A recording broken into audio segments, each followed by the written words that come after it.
इच्छा शक्ति एवं स्वामीजी प्रति से भक्ति ये समस्त मिश्रण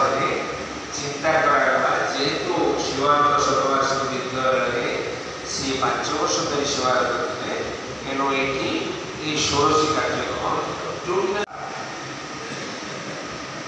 जेहेतु से संत देवे आम मृत्यु कहीपर बढ़ा कहीपर किंतु शरीर से शांत है आत्मा और परमात्मा भितर जो तफात था सी एकाकार अवस्था को आसीगला तेणु जो आत्मा विच्युत होगा शरीर से शरीर से शांत है तेणु से महात्मा महापुरुषंकर आज हूँ षोड़शी दिवस एवं ये षोड़शी दिवस पूर्वाश्रम सदस्यगण पूर्वाश्रम सदस्य वृंद कहवा आम जो मैंने कि बर्तमान अच्छा समस्ते प्रदीप भाई एवं रामकृष्ण भाई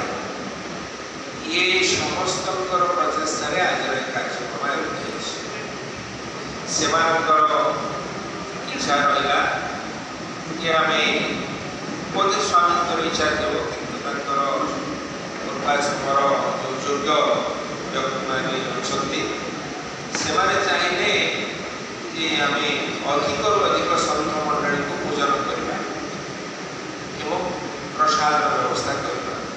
से अनुसार कार्यक्रम आयोजन बर्तमान आम आम गहन संत मंडली को अनुरोध करवा विषय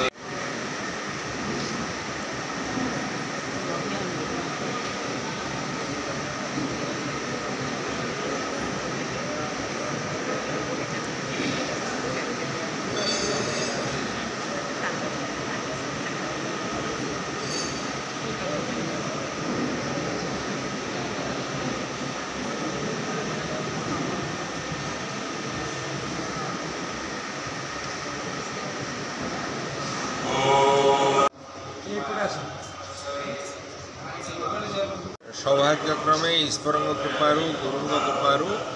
शिवानंद शतवार्षिक विद्यालय संपादक हिसाब से सेवा प्रदान कर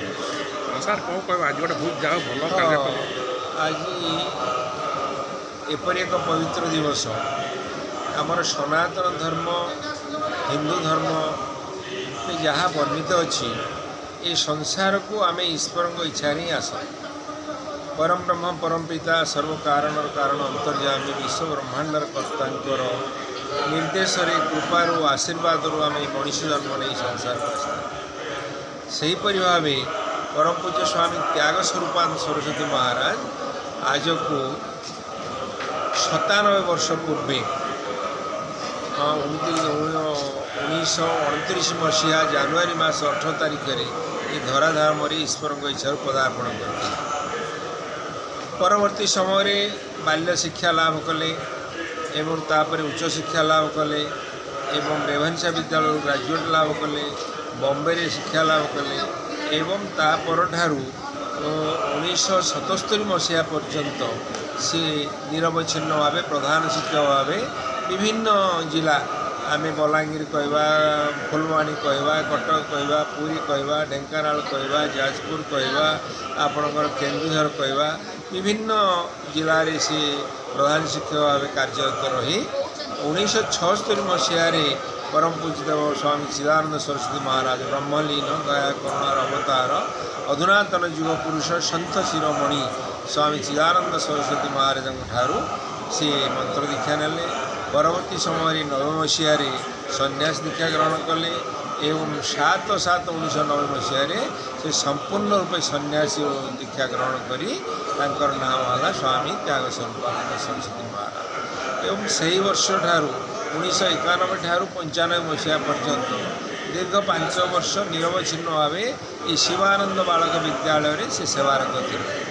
एवं परवर्ती समय 1995 ठारू 2025 मसीहा पर्यंत ନିରନ୍ତର ନିରବଚ୍ଛିନ୍ନ ଯାହାକୁ କୁହାଯାଏ କନଷ୍ଟାଣ୍ଟ କଣ୍ଟିନ୍ୟୁଅନ୍ସ ରିମେମ୍ବରାନ୍ସ ଅଫ୍ ଗଡ୍ ତାକୁ ଆଧାର କରି ସିଏ ଗୋରଖପୁର ଗୀତା ପ୍ରେସ୍ ଶିବାନନ୍ଦ ଆଶ୍ରମ ପବ୍ଲିକେସନର ପୁସ୍ତକ ବିତରଣ କରିବା ଜ୍ଞାନ ଆହରଣ କରିବା